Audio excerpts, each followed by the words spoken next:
একটা মানুষ রাস্তায় অসুস্থ হয়ে পড়ে আছে আর আপনারা ভিডিও করছে। এই অবস্থায় যদি আপনি থাকতেন আর আশেপাশের মানুষ তাকিয়ে তাকিয়ে দেখতো, ভিডিও করতো, আপনার কেমন লাগতো? অহংকার করবেন না ভাই, মানুষকে সাহায্য করাও একটা ইবাদত। আল্লাহ আমাদেরকে সেই ইবাদত তৌফিক দান করুন।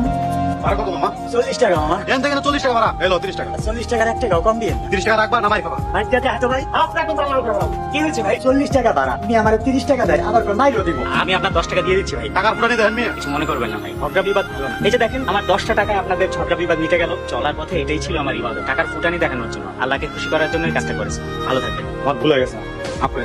ঠিক আছে ভাইয়া আমরা চিন্তা করতেছি আমরা সবাই মিলে অফিসের টাকা পয়সা সব একটু নয়ছয় করে বা নিজেরাই নিয়ে যাবো। এসব আপনারা কি বলছেন? না না, এসব করা যাবে না। করবে না তো কি করবে? কিন্তু বসে ব্যবহার দেখছেন। অফিস হচ্ছে আমাদের কাজের জায়গা, কাজের জায়গায় যদি আমরা ঠিকমতো কাজটা না করি তাহলে কিন্তু আমাদের বেতনটা হালাল হবে না, তখন সেটা হবে আমাদের হারাম ইনকাম। ভাইয়া আপনাকে বিষয়টা জানানোই ভুল হয়েছে। বসের যে ব্যবহার এই চাকরি করবো না আমি। ধৈর্য ধরে মনোযোগ দিয়ে কাজ করুন, ইনশাআল্লাহ সবকিছু ঠিক হয়ে যাবে এবং ভালো কিছু হবে। যেগুলো ফাইল হলো কাজ করবো কিছু বুঝে না। সব আপনার ঠিক দাও। কি হয়েছে স্যার? একটা লোক ঠিক মতো কাজ করতে পারে। 5 লোক অফিস করছে। আমি সব কটা বেটে। এরপরে দিতে হবে না স্যার, আপনি যা ব্যবহার করেন সবাই এমনিতেই চলে যাবে। কি বললা তুমি? আমার যে ব্যবহার মানে?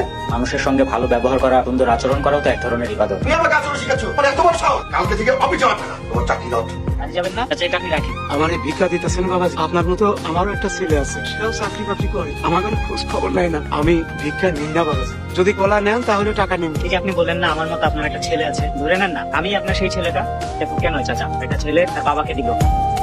আপনি প্লেট দিতেছেন, আগের কাজ আপনি করতেছেন, কেমন না? এটা শুধু ভাবির কাজ কেন হবে? এটা হচ্ছে সংসারের কাজ। সংসারের কাজ তো স্বামী স্ত্রী দুজনে যে কেউই করতে পারে। ওকে মাঝে মাঝে বিশ্রাম দিলে ও খুশি হয়, তাতে সংসারে শান্তি বিরাজ করে। সত্যি কি সংসারে শান্তি আসে? অবশ্যই শান্তি আসে। আজ থেকে আমি আর আমার বউর সাথে ঝগড়া করবো, তার কাছে আমিও সাহায্য করবো। এখন থেকে সংসারে যত কাজ আছে সবকিছু আমরা ভাগাভাগি করবো। এখন থেকে কিন্তু আমরা দুজন 5 ওয়াক্ত নামাজ পড়বো, কেউ কারোর সাথে কিন্তু ঝগড়া করবো।